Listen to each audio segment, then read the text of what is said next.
You're muted. How are you, Tony? I'm all right, you? Yeah, I'm good, thanks. All right. Good.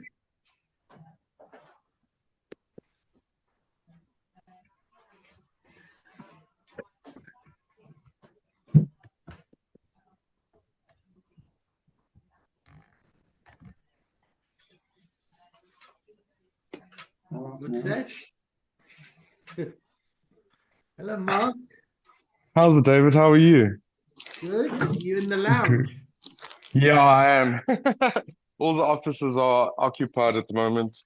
Are there? Yeah. Sorry, my head like an absolute mess. You look particularly rattled. No, not at all. Okay. Michael, are you okay to co-host again? Yes, of course. I'll give it a go, David. There we go. So we'll give it to you a couple of times and then we'll move it on to someone else. Yeah. Okay. Mark Anthony, where are you located? Hi, I'm at the Foundation Clinic in Joburg. And how do we refer to you? Is it Mark Anthony or Mark or? No, Mark is great. Mark's fine. Thank you. Yeah, no problem. John to let Lisa and Michael. They're coming in thick and fast. Good.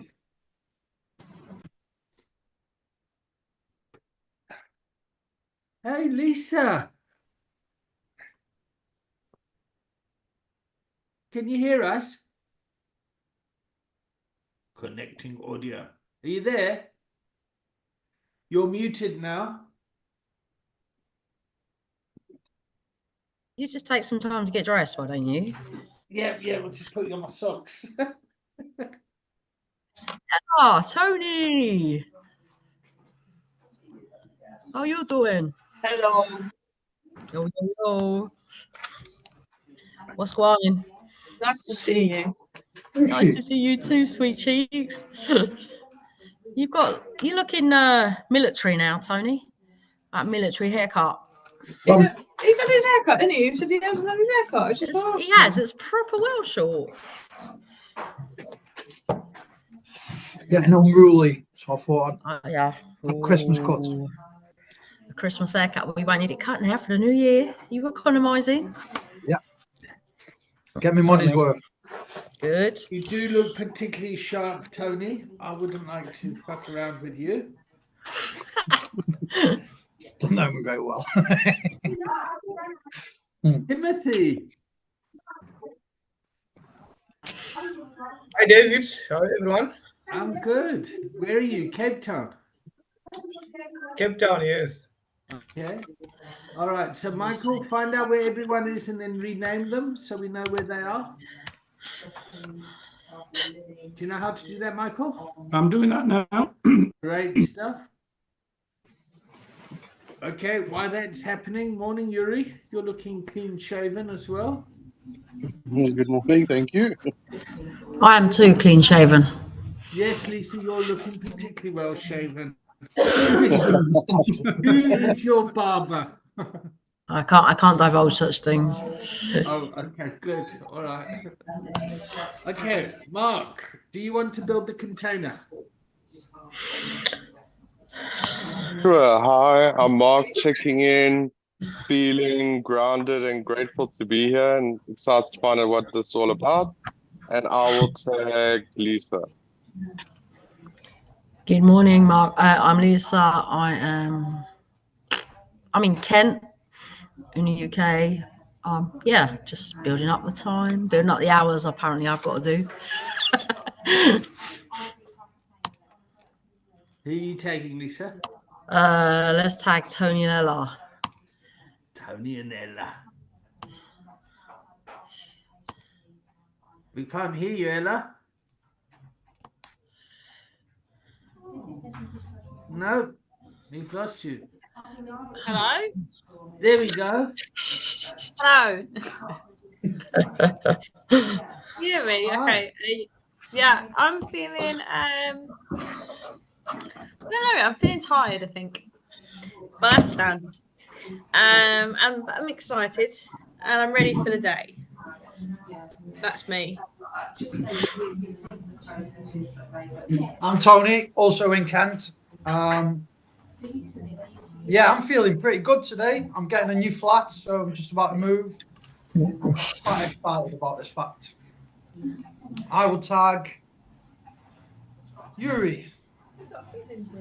He has, hasn't he? Morning, everyone. My name is Yuri. I am checking in. I'm feeling a bit anxious today.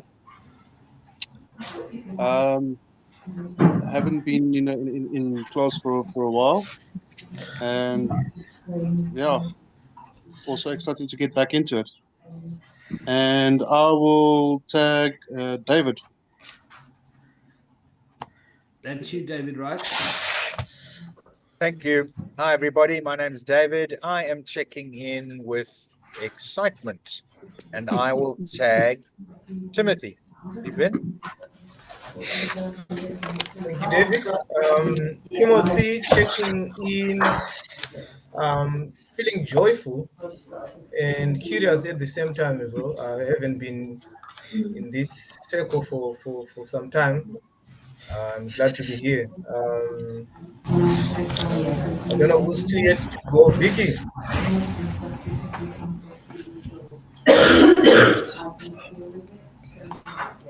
Can we mute for the background noise, wherever that is? Hello. I'm Vicky. Yeah, you feeling good? Oh, hello, Vicky. There we go. Tony isn't here today. He's not right well. What was that, Vicky?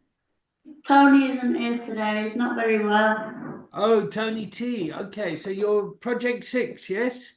Yeah. Okay, great. All right. Is that everyone? No, Michael hasn't gone. Hi, everybody. Looking forward to building the container. Had a very good discussion last week with Rabs. Unfortunately, the internet didn't work as well as we hoped, so we got cut off after about 30 minutes. Hope that doesn't happen today with any of us, but if it does, we'll see what we can do. I'm doing okay. Thank you very much, everybody. Good. All right. So Michael tags me. So I'm David, checking in, always a little bit anxious as these things kick off. This is the community of practice. This is where people come together and practice as a community around recovery coaching so that they can build up their hours. Who's here for the first time? Mark, yep, and Timothy. Great. Timothy, when did you do the training? About 4 years ago? I think, yeah. It was, I think so, yeah. It was about 3-4 years ago. Okay, great. And what brings you here today? Yeah, just my first steps in coming back into the next level from CPRC. So that's what brought me here. Okay, great. All right. And Mark, I guess I can imagine what brought you here, but let's hear for everyone else. Thanks, David. Yeah, so I think obviously I'm busy with the CPR Pro course, and Leanne, actually I asked Leanne this morning, you know, if she thought it would be a good idea for me to do this to build up my hours, and yeah, so that's what intrigued me, and also I like what you wrote about, you know, all the points or the things that would just add to the training. So that's why I'm here. Okay, great. All right, and here comes Bruno from Uganda. There we go. Good morning, Bruno. Would you like to check in? Good morning, David, and the others. Sorry, I was not seeing the rest. I am checking in, feeling good. Yeah, that's how I'm checking in. Great. All right. Well, let's see if we can change that. That was a joke. That was a joke. All right. Okay. So was there any homework from last week? No, no Who homework. was here last week? Yep. Yeah.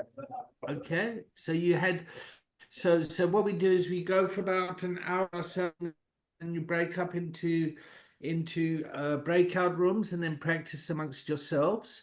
That will give you 2 hours towards your certification. Is that working? Albeit connection problems. Tony and Ella look so mischievous. They kind of go, "Don't fuck the shit, I want to.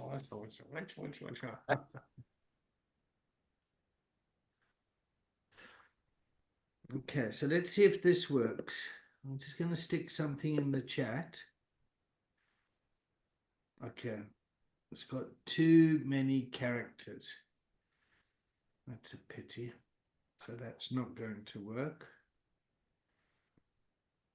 All right, so I'll share my screen then.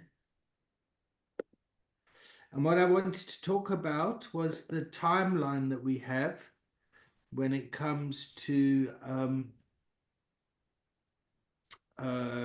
recovery coaching and what our clients will present with. So I went to ChatGPT. Can you all see my screen? Yeah. Yep. And basically I asked, give us a timeline around the development of recovery coaching, strengths and assets. Hang on, I just need to move the screen a bit. Recovery coaching, strengths and assets, based recovery and recovery orientated systems of care. And then it came back with the disease model, which started in the 18th to 19th century. 1935 AA came along. 56 American Medical Association recognized alcoholism as a disease. Then the biopsychosocial model came in the mid-70s, and in the 80s was widely adopted around healthcare. CBT came around in around the 60s, 70s, 90s, and then motivational interviewing, which are all terms that you guys have all heard, I'm sure, came in around 83, and in the 2000s became a standard part of addiction treatment. And then we start talking about strength-based or asset-based recovery and recovery-orientated systems of care. And then finally, recovery coaching has started to come in around the 2000s to where we are today. So I thought we'd chat about that a bit for when our clients come to us or when we're integrating with individuals, yep, that are in a culture of addiction. So they're in crisis, chaos, and conflict, and we're stepping into that environment to try and do what? Let's start there.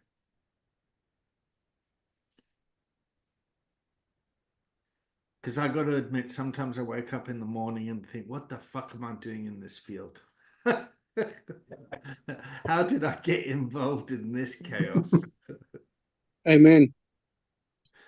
Who was that? Who said amen? Was that you, Yuri? Yeah, that was me. Why did you say that, Yuri? Well, because I'm still trying to figure out what exactly a coach does, differently from life coaches or any other person that calls them a coach out there that's not associated with either addiction or with us, with Ubuntu, with UACT. Who would like to answer that question? Lisa, do you want to give it a go? No? Good boundary setting there, Lisa.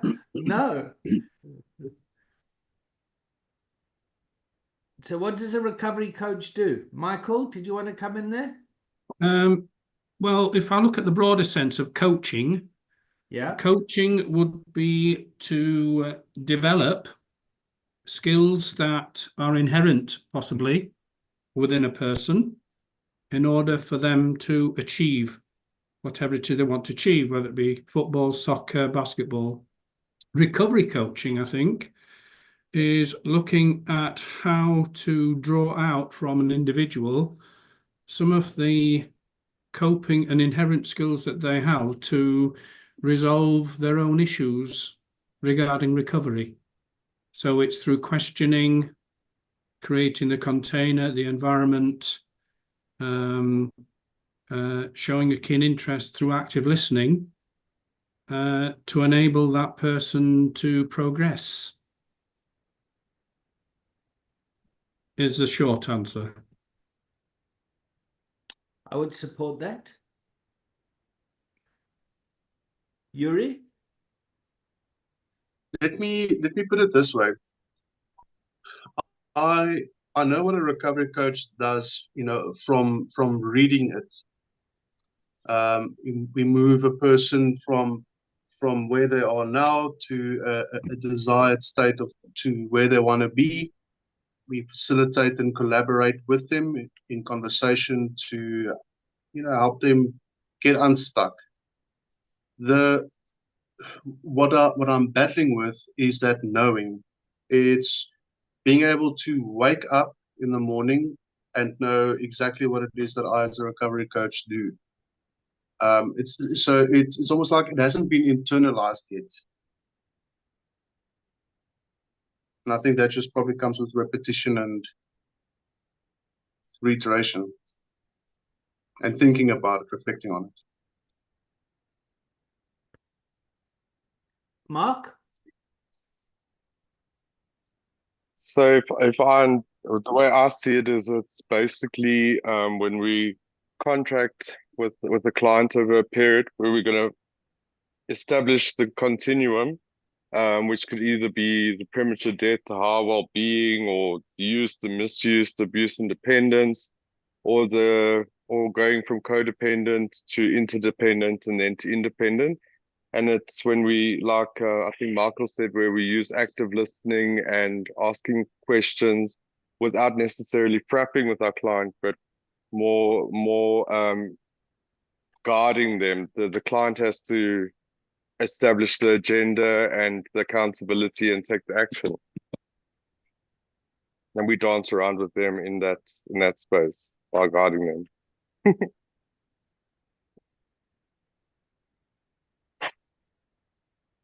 Who wants to go next?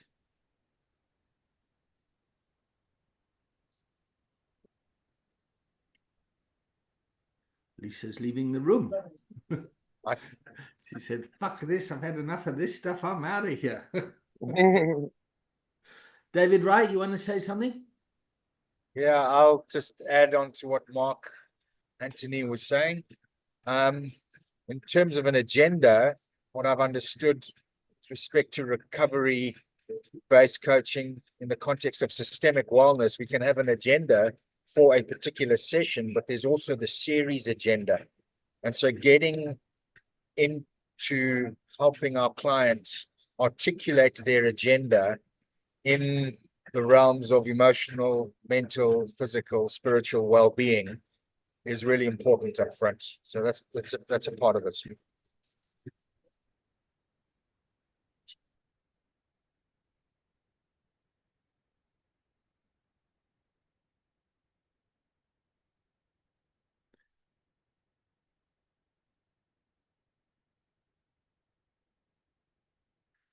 Right, I can see nobody else is going to jump in, so I guess, okay.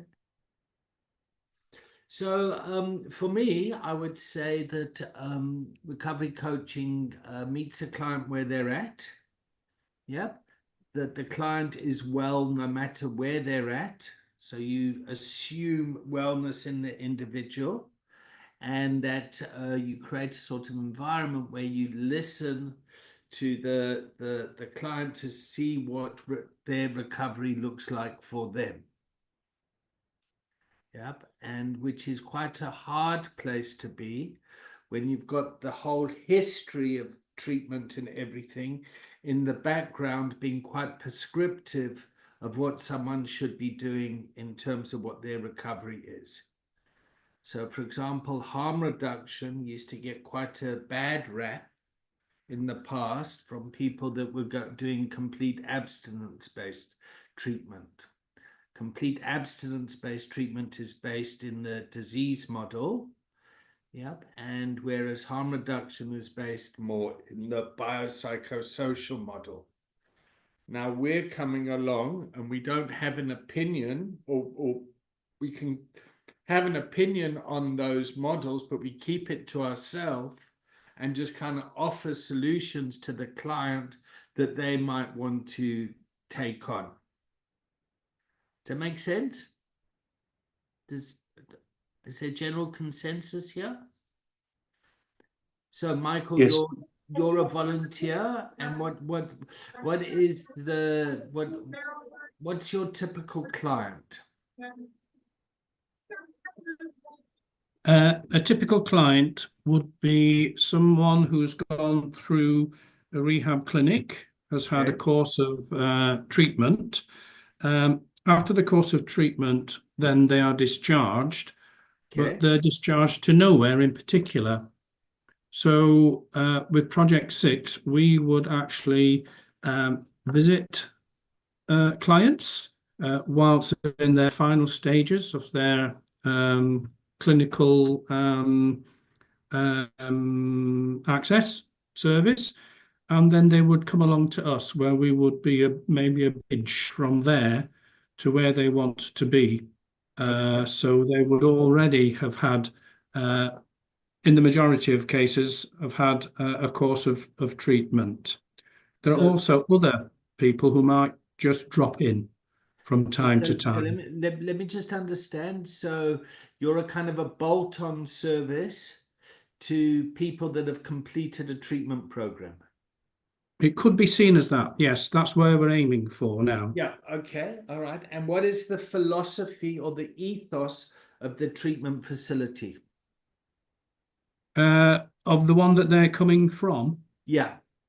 I don't fully know, but it's a very much a medical a medical service. model. Yes. So patients are detoxed. Yes. Yep. So the biology's they're kind of detoxed. Yes. And detox from what substances? It will be from a range.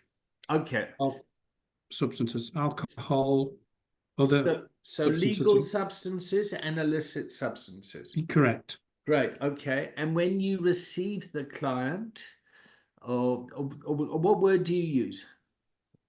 Beneficiary, client, service user. The term uses service users amongst Project 6. All right. Okay. And is that person then completely abstinent when you receive them? They don't have to be if they access our service. Okay. All right. So the client that you've got comes out of a treatment facility, and that treatment facility will be essentially harm reduction. Correct. Because the person doesn't have to be abstinent. Correct. Yeah. Okay. Great. And then you meet them, and then what? Well, I am still waiting for my first client. Okay. But the first, what I would imagine the first thing would be is that I would have created an environment for them to receive them. So it might be a little bit away from the hubbub of activity. So it's a conducive place to start a discussion, and I would introduce myself. And I would ask them, once I get to know who they are, what is it that they wish to gain from this service or from recovery coaching? Okay, great. Why here, basically? Okay, so you sit with them, and the most important thing is to build rapport. Yeah. So that they come back for a second session. Correct. Yeah. Okay. And we've got Zambia in the house. Hey, Africa's arriving, huh? We've got Uganda, Zambia, South Africa. That's great. And then we've got the Kingdom of Kent. Yes. And then we've got the rest of England. Cool. All right. Yuri, you got your hand up. Morning, Rabson. You want to check in, mate? Can you hear us? Oh, my afternoon. Yeah. Good Yeah, I'm afternoon. checking in. I'm checking in aware. Aware. Good. Yeah.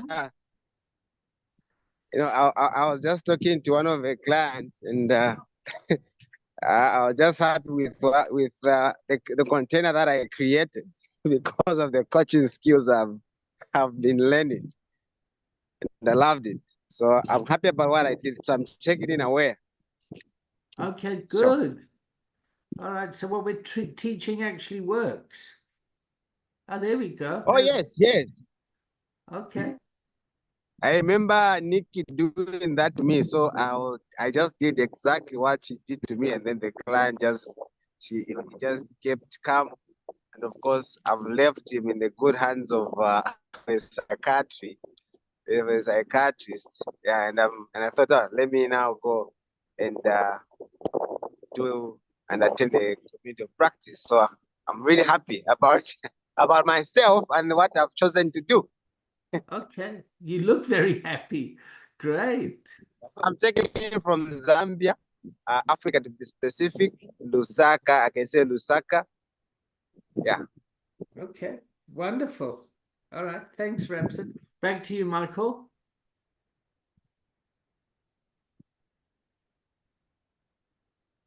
Who was just talking before Ramson came in?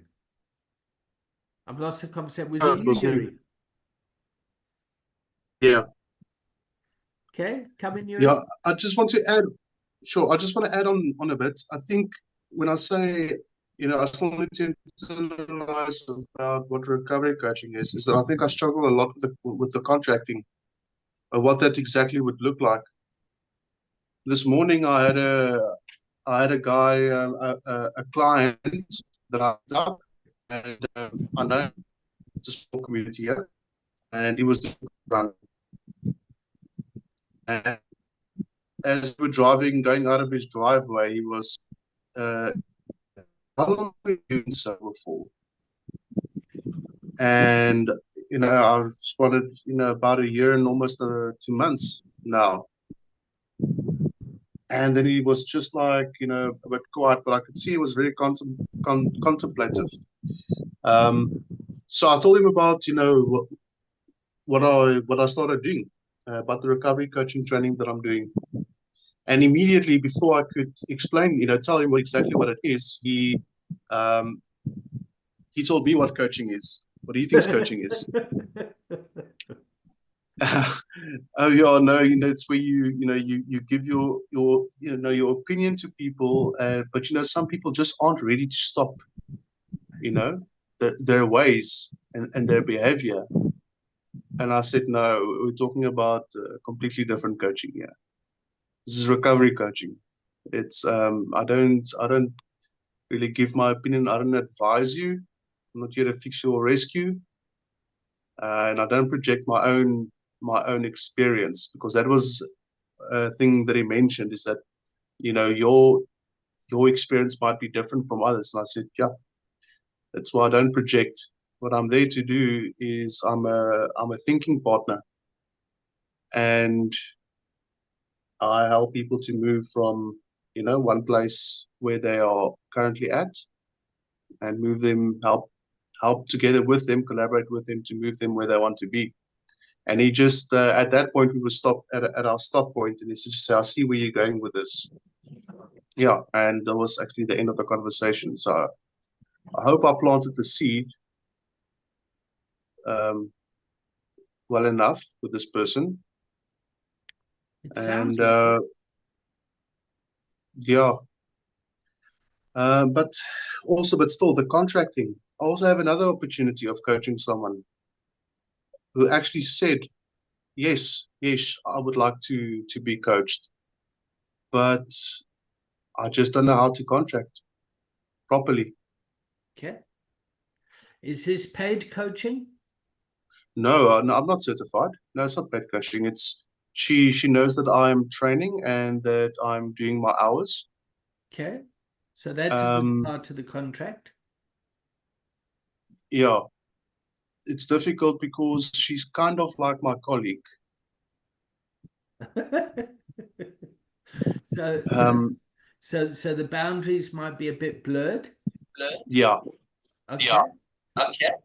All right. So can you coach each other? Do you mind muting? I think that's you, Rapson.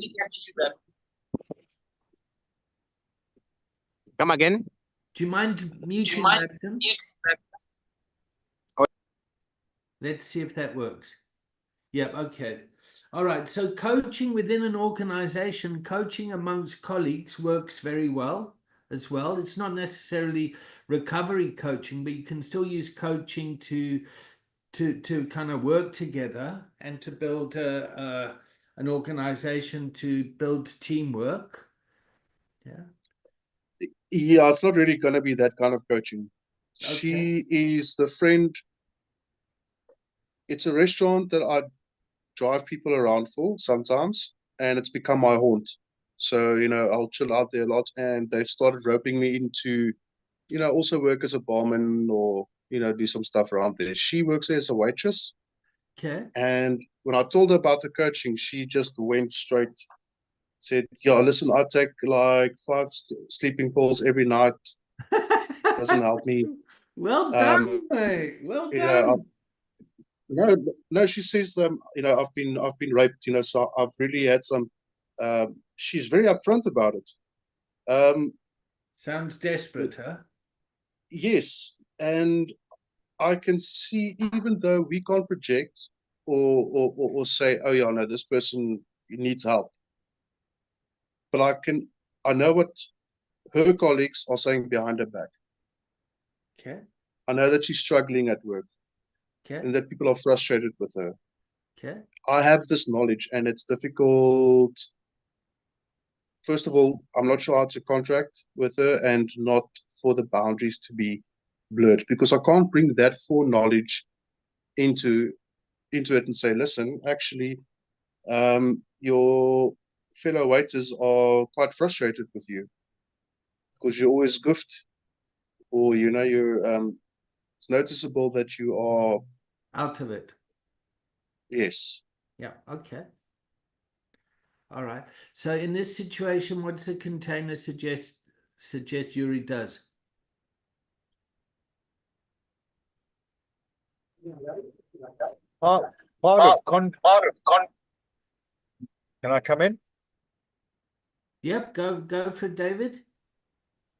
My understanding is, part of contracting often involves an individual's employer and family. In this case, you've got an employment situation where somebody from the employer is looking to coach somebody else. So for me, it represents a unique situation. These are the things that just arise for myself. I would imagine that if she was willing to agree to some contractual terms around confidentiality, a cancellation policy, duration, where, when, how, if she was happy with that and you were, then you could go ahead. That's just some initial thoughts from my side. What else? Yeah, we've already started that. Actually, we've already discussed that. Okay. Okay. Who else wanted to say something?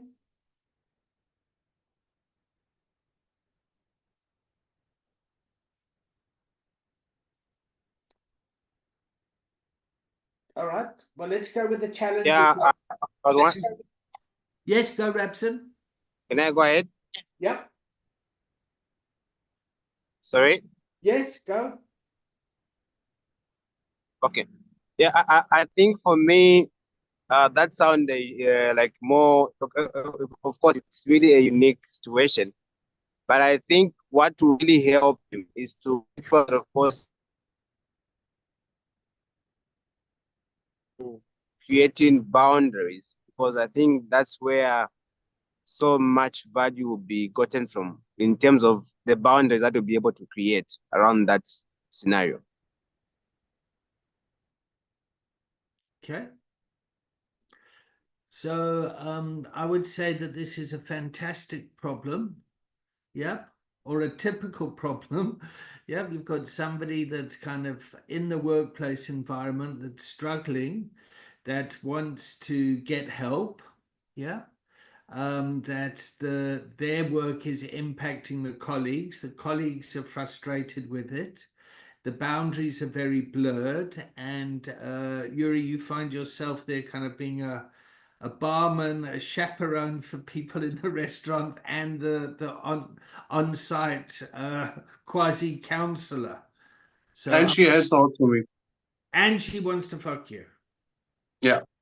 Right, interesting. Okay. Okay. Excuse my language there. I suddenly, my political correctness stuff went off and said, oh shit, you can't say that. So sorry about that. Oh God, I always put my foot in it. All right, so it's really difficult, Yuri? Yes, but I think there is an excellent opportunity. But just like coaching, talking about it with someone gives a bit more clarity. So the boundaries would have to be very strong. Okay. Yeah, I mean, she wants to do it. Her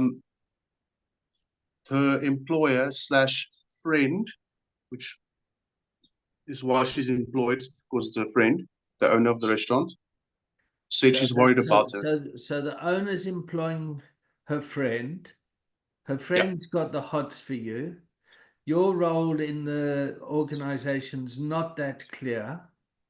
Right. It sounds pretty exciting there.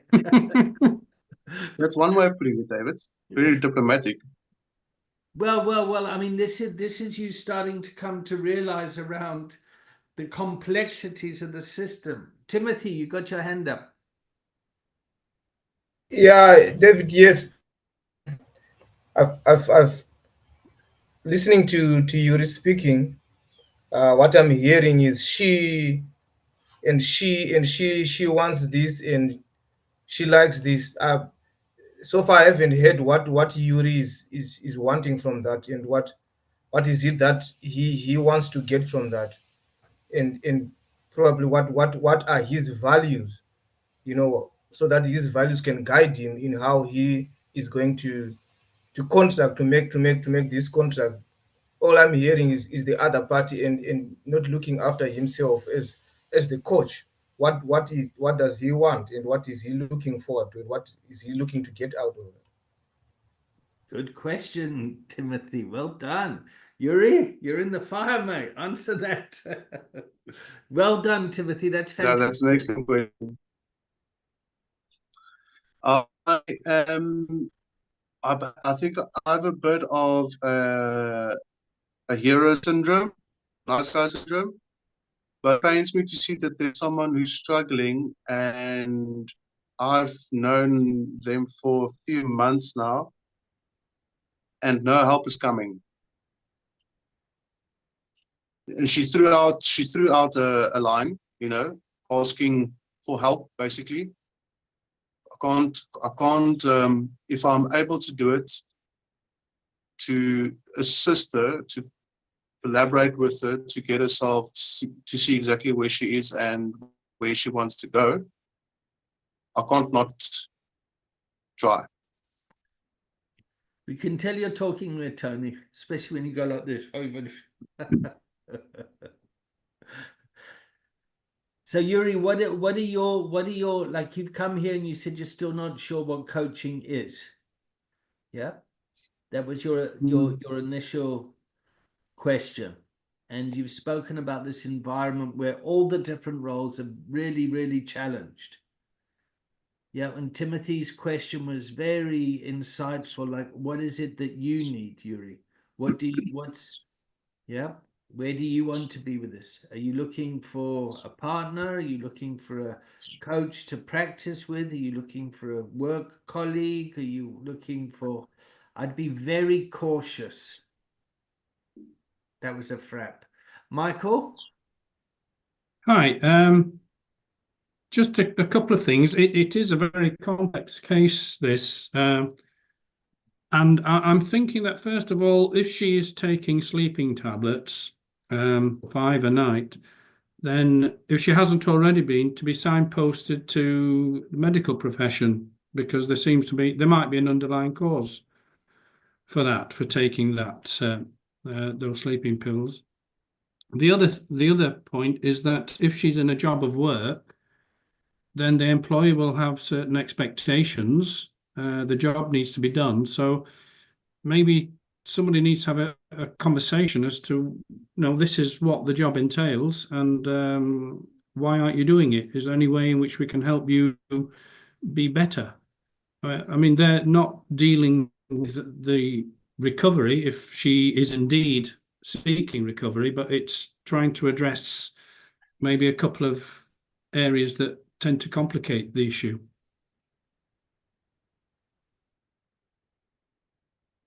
Can I comment on that? Please do, Yuri. Well, I think someone having like an employer telling her that she's not and the employer who's a friend meeting expectations. So again, the employee is already, the employer is a friend as well of her, yeah, of the owner. I think that if you were to bring that to, I think she already knows. She already knows. So telling her that she's not meeting the expectations, I don't really see the value in that. Also, to ask her how we can assist you, I don't think she'll be able to answer that. I don't think she knows herself, which is why I think recovery coaching could help her to think it out as a thinking partner. Okay. So just for some context as well, we've got a third world complexities combined with first world complexities here as well. Yeah. So the type of employment laws and things that you have in the UK will be very different to the ones that they have in Africa. Yeah. Yuri, do you know what signposting means? No, I can't say that I do. Okay, so signposting is quite a typical English national health term, and it's about pointing people to various services. So it might be pointing her to trauma stuff to deal with the trauma. It might be pointing to a medical professional to help with like a GP, a general practitioner. Referrals. Pardon? Referrals. Yeah, referrals as well. Yep. So it's about being aware of what your scope of practice is and what's out of that and what's not. Yep.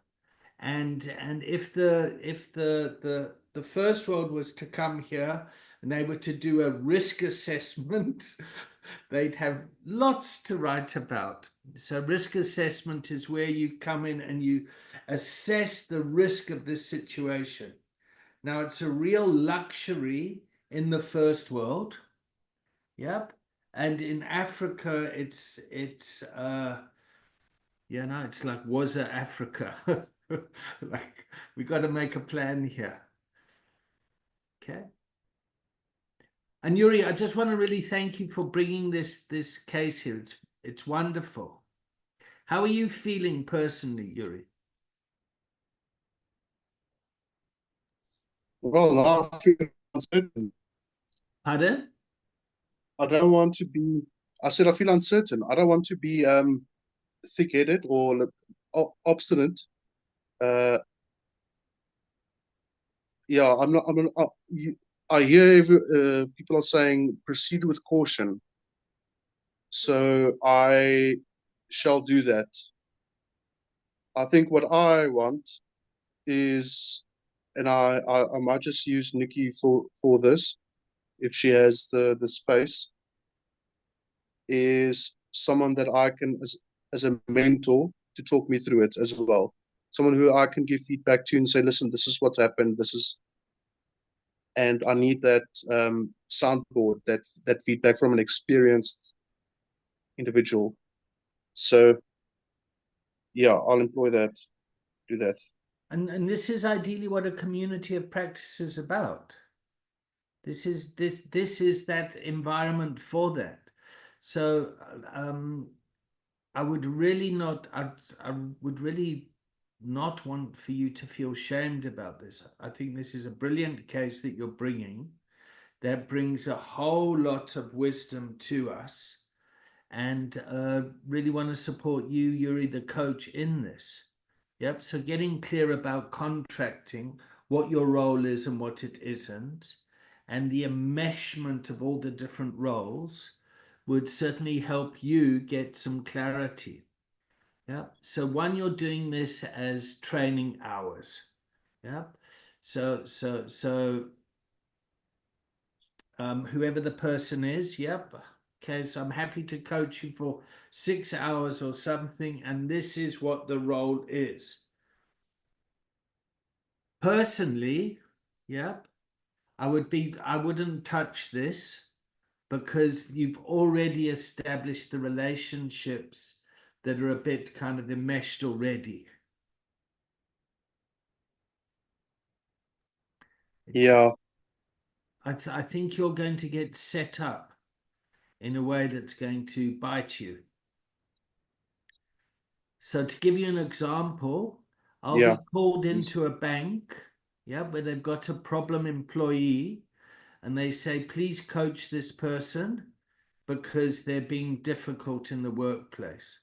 So I sit down and I coach that person, and it surfaces that the person is being abused by the environment, yeah, and that person finds their voice and then speaks up about it, yeah, and then the environment gets upset that this person's found their voice, and then I get blamed as the coach.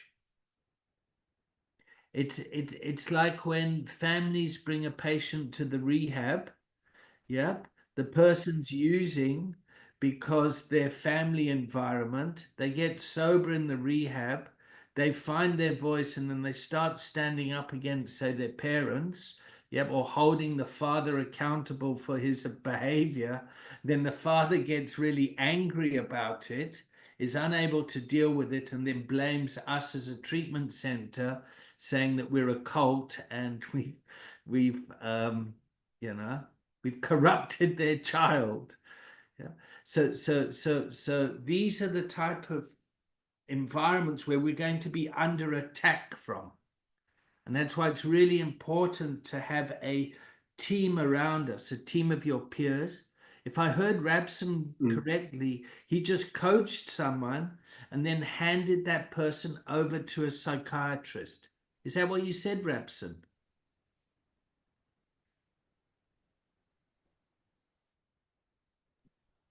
Yes. Okay, so that's great. That's proper signposting stuff. Here, I've got you. This is out of my scope. I'm going to signpost. I'm going to take you to a psychiatrist, and there you go, and you handle that. So it's going to be a lot easier for you to get kind of clarity in your role. The other person you spoke to that asked you about your clean time or whatever, yep, they've obviously had some experience of people sharing their clean time and whatever their path of recovery was. It was most probably 12-step or something, yep, where they've gone in and said, well, you need to be like me, this got me clean, and this is what you need to do, and the person hasn't had a good experience of that. No, it's funnier than that, David. Hey? It's funnier than that. Funnier. He coached people. Oh, he coached people himself. He tried to coach people. Okay. Yeah. All right. Was that stick coaching? Do this, do that. Not sure. Not sure. Okay. I see where you're coming from with the setup. I think if I gauge the current work environment, I don't think there's any danger of it blowing up like that. And it's my full intention to signpost. Great. Okay. So working on a recovery capital network, is of the utmost importance here to make sure that I have someone that I can refer it to. Okay.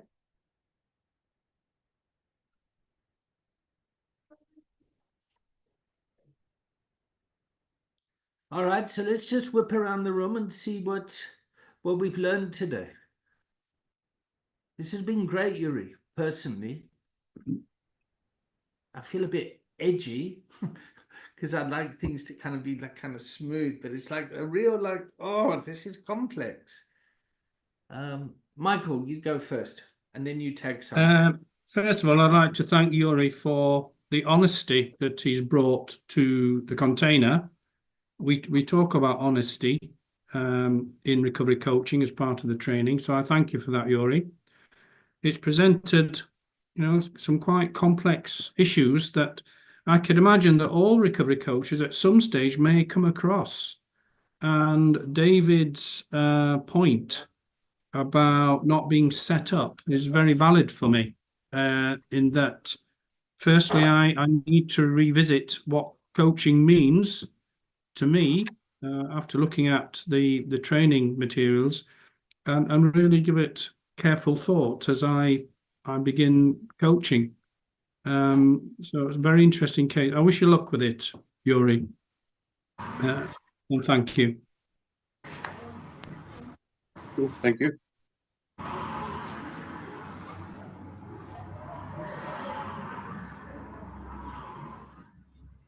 Did you want me to tag somebody, David? Or are Tony you and going Ella to? have just unmuted, so maybe they want to go.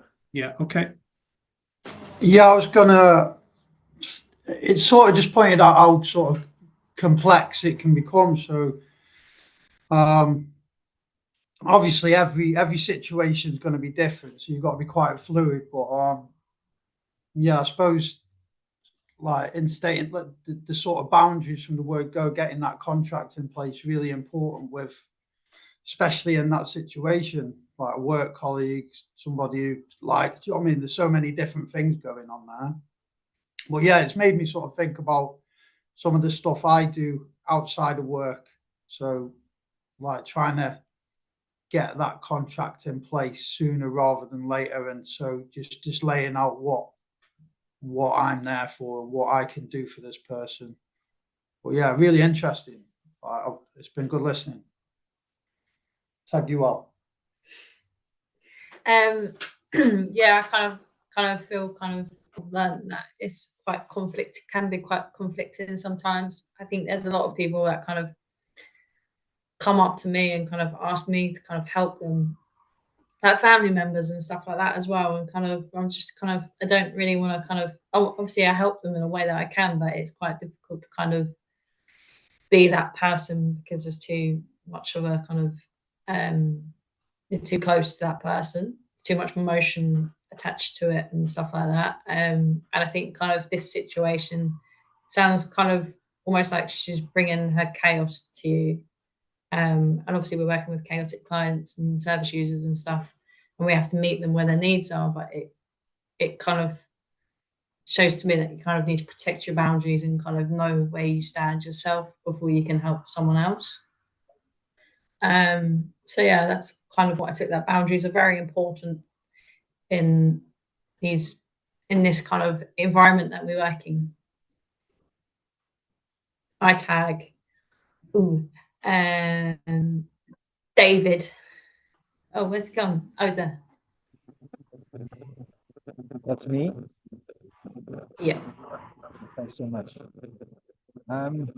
Yeah, I guess what I'm taking away, again, I just want to reiterate, Yuri, thank you for your honesty, your transparency, and painting an accurate picture of the situation. I really like Timothy's statement around values and getting ourselves to question ourselves about what do we need in a particular situation. And so I think the key thing that I'm taking away, if I was in Yuri's situation, would be to say to myself,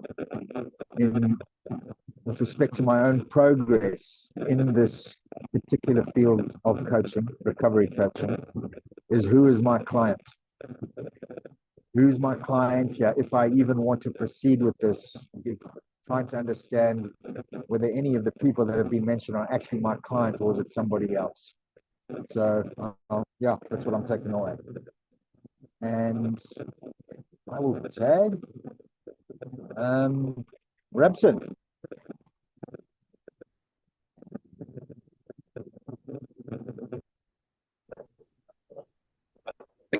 Thank you very much. For me, mainly, one thing that I've realized is that the community of practice is really a transformational tool. Because I was thinking, what if this thing did not exist? Where can I go if I've in a situation where I want to find out something? So I should give kudos to the pioneer. And one thing that I'm taking away is that it's very important for us to know what's within our work so that it becomes very easy for us, to borrow the word David used, for us to signpost. Because I've realized that, of course, that at the end of the day, we cannot do everything at all. But having a database of people that are within our space so that we can really refer, some of the issues or some of the works becomes very much important. Of course, getting to assess our values, in terms of any challenge that we have. I think the question that we have to ask is, okay, in this question, what are my values and how do I want to strengthen these values that I have at this particular moment? Because that will really help us to make different types of decisions. So an audit of our values and also getting to know who works in our space, so that it becomes very easy for us to do what David coined as signposting. I think those are the things that I'm actually getting from this content. Thank you. I'm tagging. I'm tagging Lisa. Hello. Yeah, I think the conversation definitely highlights the need for boundaries and kind of setting your stall out up front. I think one of the big things in this is I don't, from the conversation, it doesn't sound quite clear what the person wants anyway. So my question would be, well, what are you looking for? And then signpost accordingly. I definitely think boundary-wise, that's it's really good exercise because you have got to try to ascertain what the person wants, but you'd also need to make sure, like, the information you know already about that person is pretty conclusive around you're not probably the right person to coach them. But I suppose it's still being able to offer something in return, as in, okay, babe, but I can signpost you here, that kind of thing. So yeah, that was my take on it, very much around the boundaries. I will tag in Timothy. Have you been yet? Oh, thank you, Lisa. Yeah, my takeaway from this, firstly, is David mentioned, the people that we engage with are well when we start, when we speak with them. We reach them where they are, and we don't come in with our own projections of what we think they want. We are there to work with them, support them in getting what they want, not what we think is the best solution or the best outcome. And the importance of setting up the container and contracting, which is what we were discussing, and because it is through contracting that things are sort of broken out and getting clear of what exactly is it that we want to achieve in the relationship with the client or with the person we are dealing with. And lastly, what I got as well from this discussion is the separation of relationships, or the clear definition of the relationship in the coaching. There's the issue that was brought in, there's a relationship outside of coaching. So that needs to be separated. It needs to be defined when we get into the container. What is the relationship that is coming into the container, and what is the relationship that is staying out of the container? And then from there, I can be open enough to offer the client the support and the help that he needs without the other things coming in or seeping into the container that are going to hinder or that are going to disturb what we're going to be dealing with, and also need to set boundaries on those relationships not coming in and disturbing us. So that's my take out from this discussion. I don't know who's not yet gone. Mark, have you? Hi, no, I haven't gone yet. Yeah, I also like to thank you for bringing this case to the container. I think the thing that worried me from the onset of it was the fact that Yuri is aware that that she, you know, has got an agenda or an intention to get more out of the relationship than simply help. It seems like, you know, the more well she may become through coaching, you know, the more dysfunctional the dynamic could become if she were to suddenly see Yuri from like this hero perspective, or develop deeper feelings for him. And I mean, I think it is complex in many areas, but I mean, I think that would be already I mean, that's the reason why we discuss boundaries and things like that. But I don't know if even when you establish that kind of a boundary with a person, when they, you know, when they have got that emotional,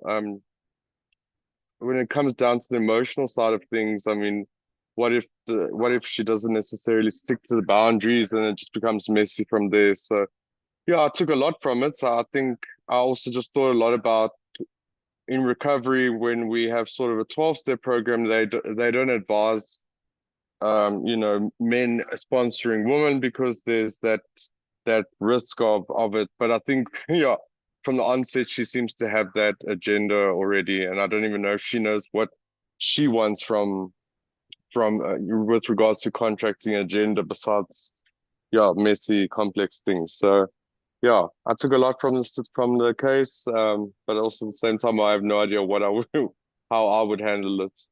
And then I think lastly, I think Bruno, I don't know if we heard from Bruno. All right. First of all, let me thank Yuri for bringing this case in the container. My take is that as a recovery coach, you'll always find yourself in a complex situation or with a case which is complex.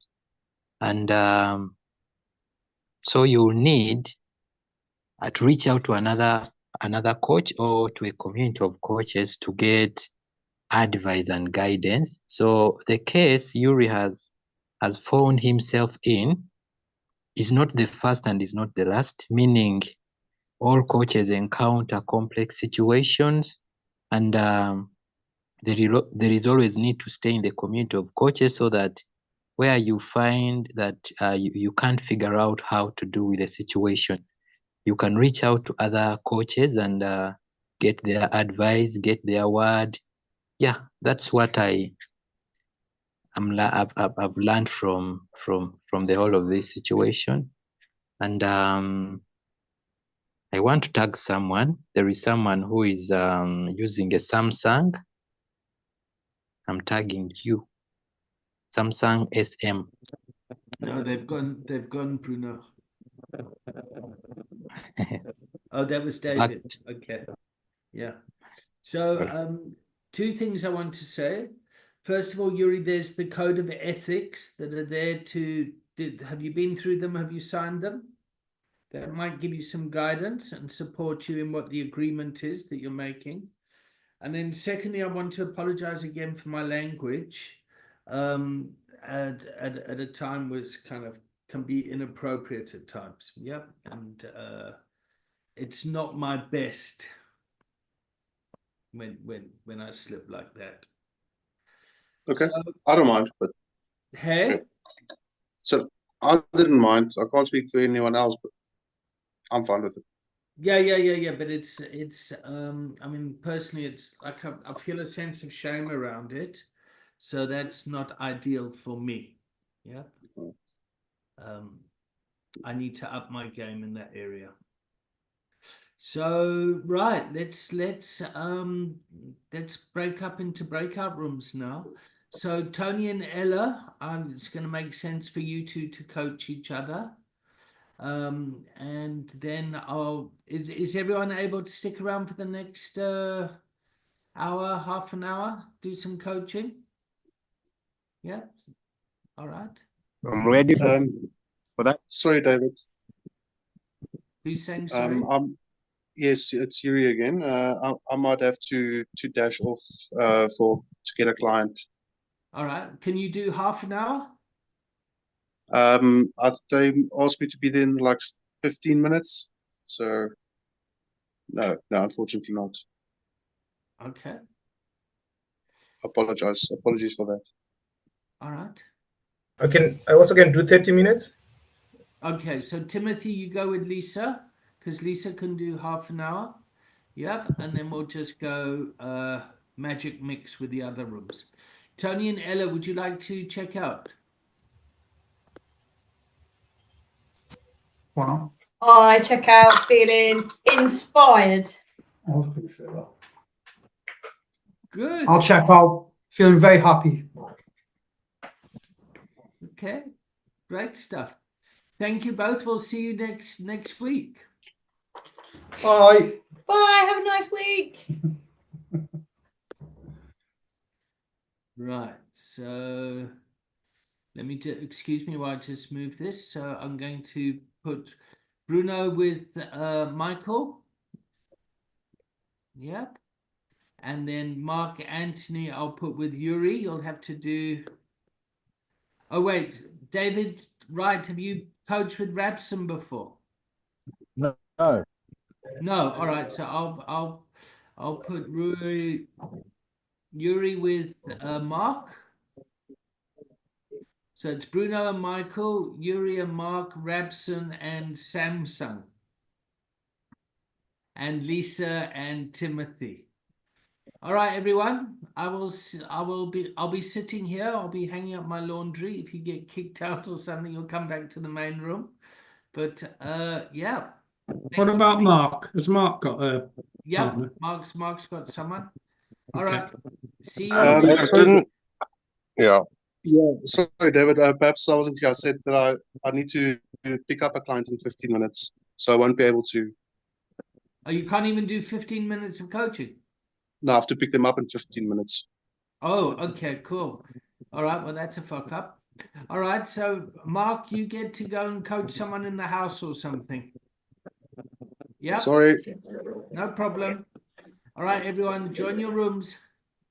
Thanks. Cool. Yes.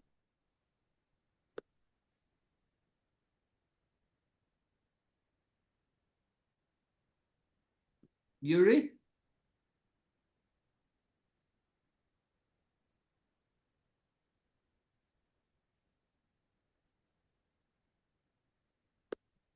Rabson, has it not sent you a message yet? Let me check. I'm seeing a message.